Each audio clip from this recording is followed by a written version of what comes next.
Hi, everybody. This is Dan Stolbarger. Welcome to this week's update from the Middle East. It is September 19th, and we're looking back over the events that have transpired this last week. Lots going on, obviously. So let's jump right in. Make sure you grab the PDF PowerPoint that accompanies this presentation, photos, much more detail in the articles than we have time for in this YouTube presentation. So we always start with our news bites. And so I got 5 or 6 things here real quick. Canada has announced the immediate suspension of its arms shipments to Israel, citing concerns over, quote, genocide in Gaza. And unfortunately, it seems that Germany is following as well. But they're continuing to sell hundreds of millions of dollars of arms to Qatar. So go figure.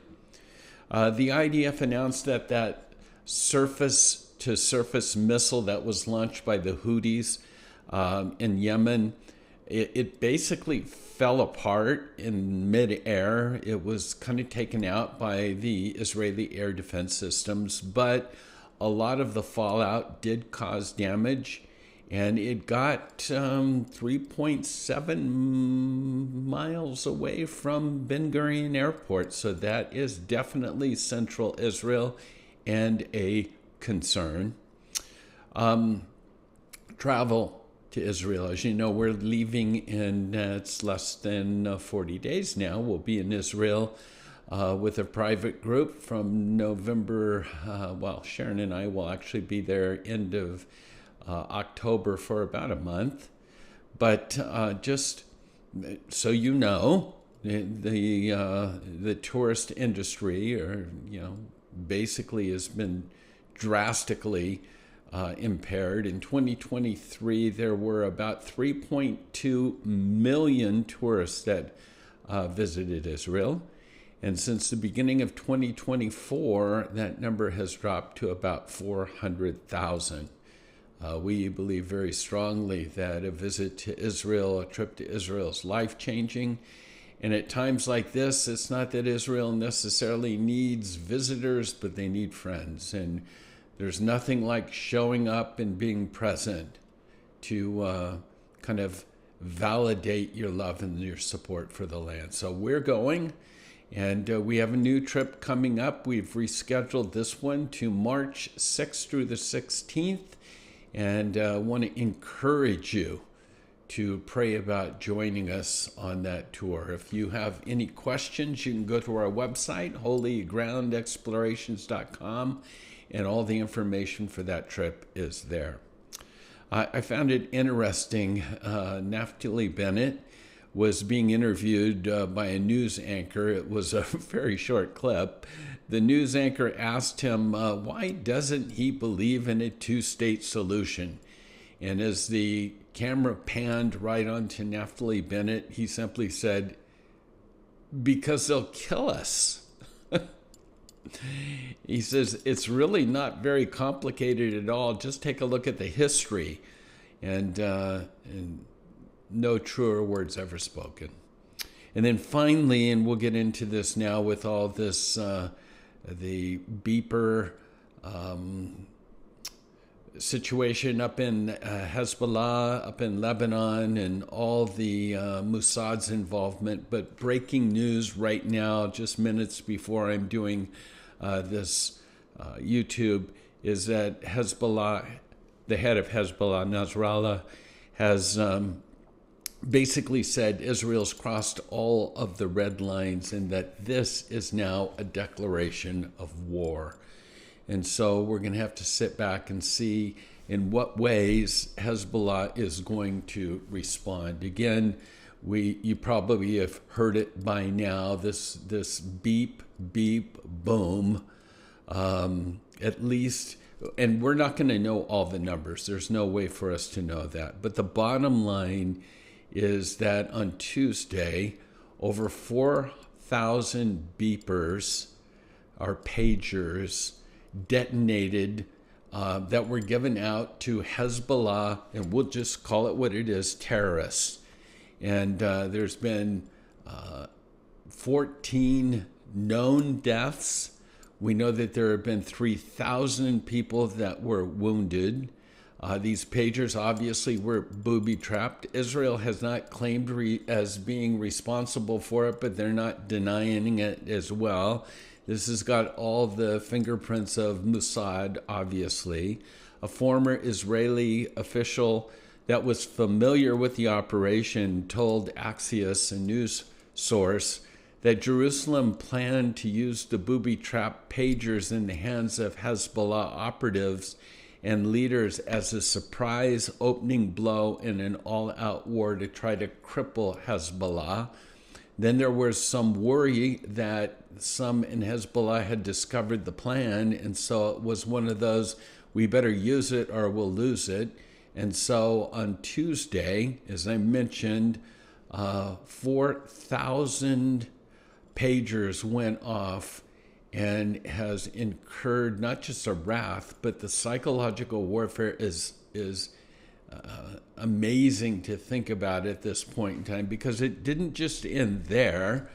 The bottom line is on Wednesday, yesterday, you had walkie-talkies and cell phones going off that even had more explosives in it.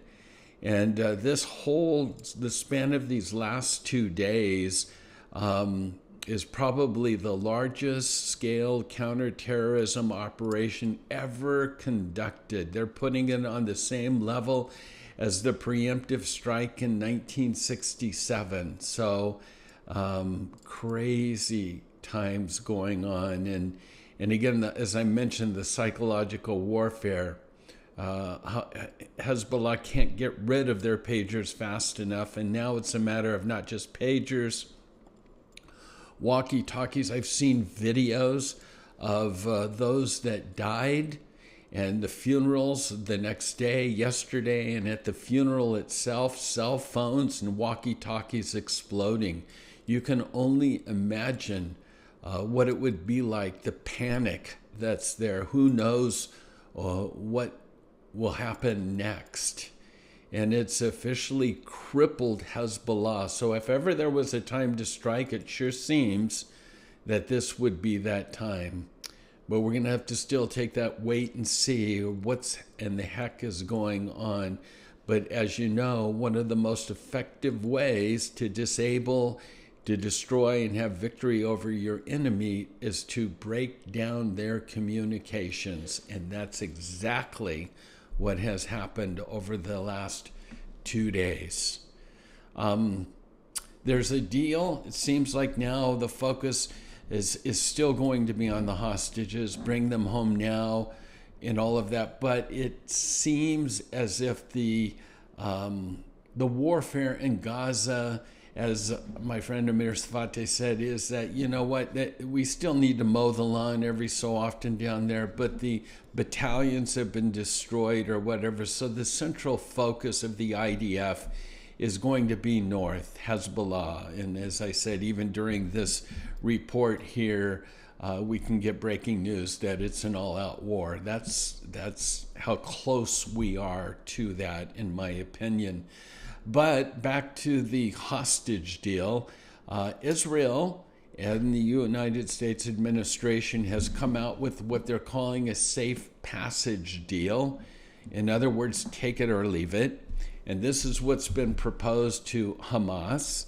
It's a single-phased deal that would bring an immediate end to the war in the Gaza Strip. And this is what it looks like. Hamas would release all of the remaining Israeli hostages in one shot, alive or dead, all given up.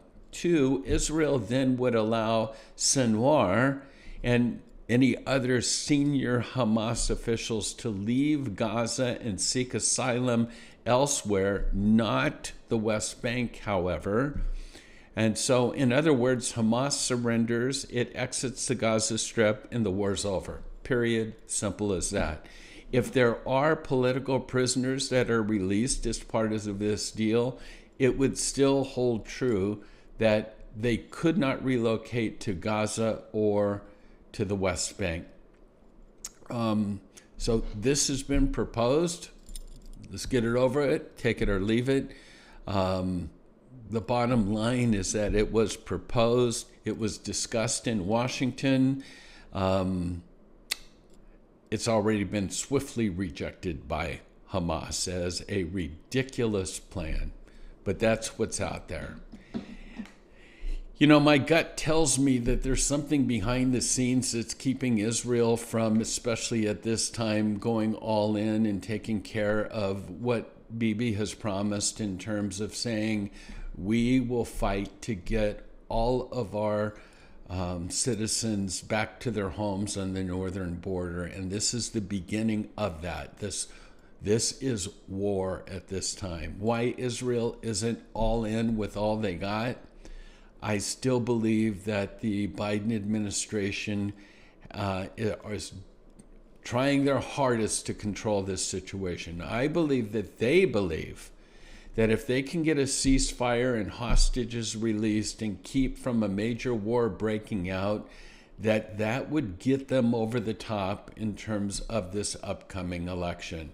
However, if there's an all-out war, I think they believe that pendulum swings dramatically towards the Trump administration. So I think the U.S. is going to do all they can to try to hold Israel back and at bay. And we're going to have to wait and see how effective that strategy will be.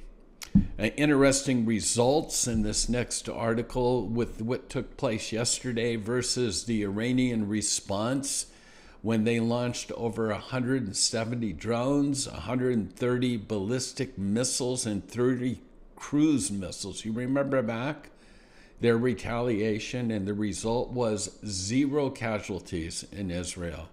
Yesterday and the day before, with this beeper and walkie-talkie operation, there were no drones sent, there were no missiles or rockets sent, there were no cruise missiles. The only ones that were affected were known even to their own confession. The only people that had the beepers and walkie-talkies are Hezbollah, a designated terrorist organization, operatives. And the results, up to 20 or so that are dead, over 3,000 that are injured, hundreds of them seriously. And without making any kind of side jokes or whatever, but if your beeper goes off, if you remember back in the day when you actually had it, supposedly it beeped twice. You're going to either pull it out, you'll probably keep it on your waist, and you're going to take a look at what the message is, and then it detonated. So there are a lot of blind terrorists these days. The hospitals were overwhelmed. If you don't pull it out, then it's going to explode on your waist. Let's just put it this way, your crotch is going to be severely wounded. And so, again, without going in any detail, the psychological impact of this is overwhelming. And that's what's taken place.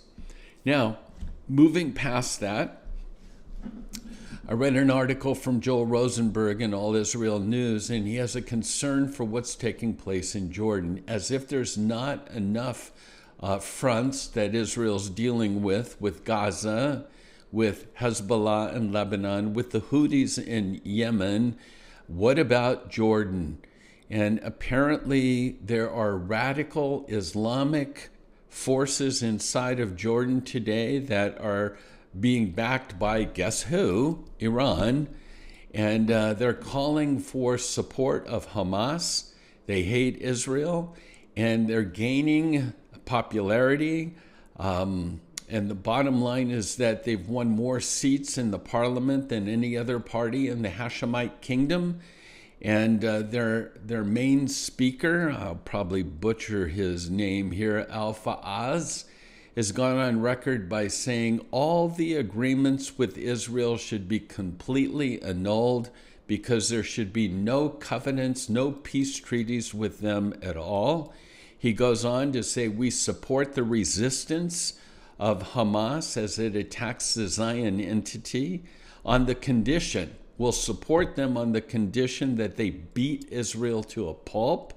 And then, and Biden might not like to hear this, they go on to say that criminal, President Joe Biden, is a pig, a Nazi. He's the number one Nazi. He gave the green light to Israel to attack the Palestinian people. So that's the concern of the peace treaty and the inner rumblings of what's taken in Jordan. And imagine that border as being contested as well.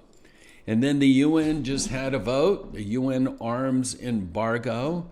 It just passed a resolution calling for sanctions and an arms embargo against Israel, all the while defending terrorist groups like Hamas and Hezbollah. And unfortunately, sad to say, only 14 nations stood by Israel, while 124 voted for this betrayal. And then from the Israeli perspective, as we fight on multiple fronts, Israel won't back down. Hezbollah is in chaos after these recent attacks in Lebanon. The IDF is ready for whatever comes next. And so, again, I've given you a list. That's why you need to make sure that you get the PDF PowerPoint of the 14 nations that stood with Israel. And let me just say this. The good news is that the United States stood with Israel. Sinwar continues to speak out. Don't get the sense from, and again, we're running out of time, but I don't get the sense that he's looking for a ceasefire or the end of the conflict in Gaza. In fact, it's low tech. He's handwriting messages, but he's come out to say that Hamas will stand firm against Israel. They'll remain loyal to the blood of their martyrs. He added that the terror group would continue its resistance until the Palestinian got their land back, all of Israel, by the way, and Jerusalem would be its capital. He did send statements reportingly to Hezbollah leader Hassan Nasrallah, thanking him for the support. I'm not sure Nasrallah at this time, with what's taken place with this beep, beep, boom situation, is glad that Hezbollah has launched into this support, because I think Hezbollah's lifeline right now truly is at stake. And so with that, there's a couple other articles about the Houthis and about what's taken place in Syria, and I'll leave them for you on your own. Make no doubt, there's no doubt about it, the head of the snake truly is Iran at this point in time, looking to fuel terror and to financially support and militarily give whatever's needed to, and let's face it for what it is, to further the pursuit of the annihilation of the Jewish state. So that's where we're at in this day. And again, as a reminder, Sharon and I are heading out at the end of October. We'd appreciate your prayers. And so, but we are going with a bigger group back in March, and we'd love for you to join us. So with that, God bless you. A shalom. Until next week.